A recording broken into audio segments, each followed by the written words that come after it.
একদিন একটি মেয়ে পাখি ছেলে পাখিটিকে বলল, তুমি যদি কখনো আমাকে ছেড়ে দূরে কোথাও উড়ে চলে যেতে চাও, তখন আমি কি করব?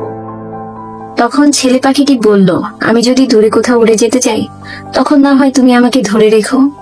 তখন মেয়ে পাখিটি বলল, আমি না হয় তোমাকে ধরে রাখবো, কিন্তু মন থেকে কি সারা জীবনের জন্য তোমাকে পাবে?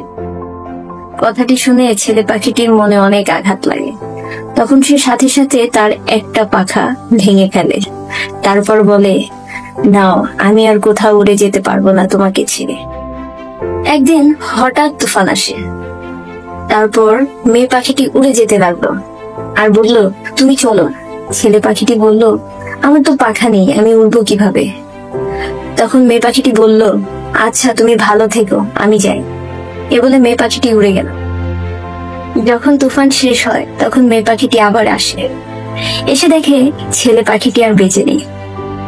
তারপর মেয়ে পাখিটি দেখলো ডালের মধ্যে লেখা, সে যদি একটা বার আমায় বলতো আমি তোমাকে ছেড়ে যেতে পারবো না, তাহলে হয়তো আমি তুফানের আগে মরতাম না। বর্তমানে রিলেশন গুলা ঠিক এমনই হয়, একজন অনেক বেশি ভালোবাসে, আরেকজন শুধু টাইম পাস করে। তারা বিপদেও সঙ্গ ছেড়ে দেয়।